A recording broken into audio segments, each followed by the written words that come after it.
Matt, we've just arrived at Zahon. It's a train station on the Hungarian-Ukrainian border. About 85,000 refugees have fled Ukraine since the war started and come in via Hungary. And what's striking about what we're seeing here at the station is the number of people that are non-Ukrainian that have fled Ukraine into Hungary. We've been speaking to lots of Middle Eastern students, lots of African people, and lots of Roma. We started the morning, though, on the Slovakian-Ukrainian border because yesterday we walked across into Ukraine through one of the border crossings from Slovakia. And here is what we found. When the barrier goes up at this border crossing from Ukraine into Slovakia, families will separate.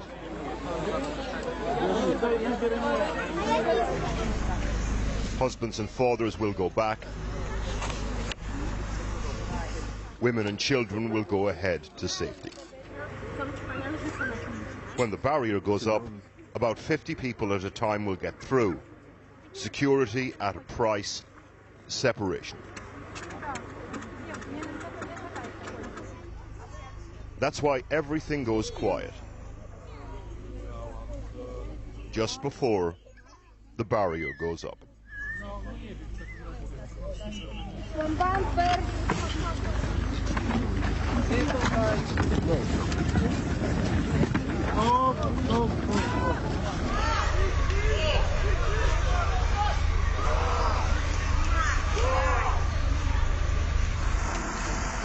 We started the day on the Slovakian side. An EU member, along with all other members, have agreed to take in Ukrainian refugees for up to 3 years without them having to apply for asylum.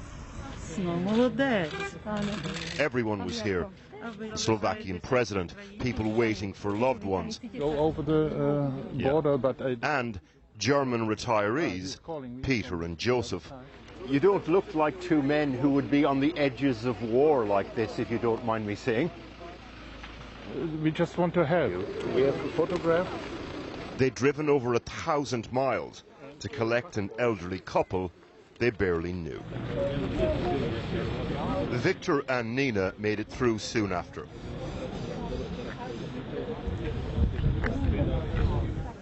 Victor has dementia.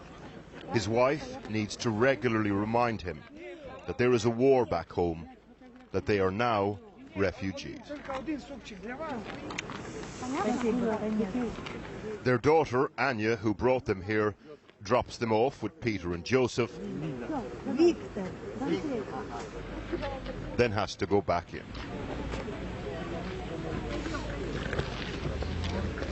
So on this side, as you can see, hundreds and hundreds of refugees from Ukraine. This lane is free, so we're going to try to go into Ukraine. On the Ukrainian side, the imagery more like a refugee crisis as we know it. The traffic queues over 20 miles long, we're told. Of the over 500,000 Ukrainian refugees now on the move, Poland has, as of today, recorded over 280,000 entries.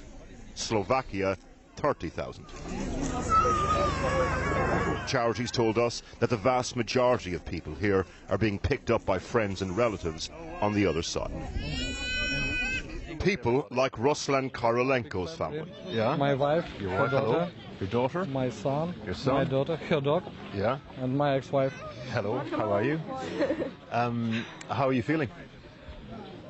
I'm feeling happy because that's began at last. Because what? The big war between Russia and Ukraine. At last that began. Why are you happy about that?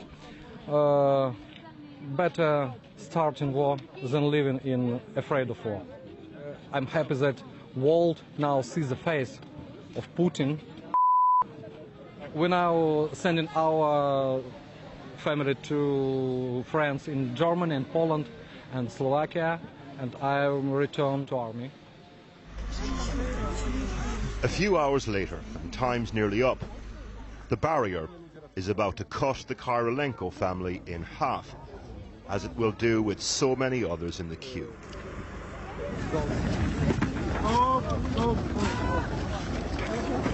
War does that.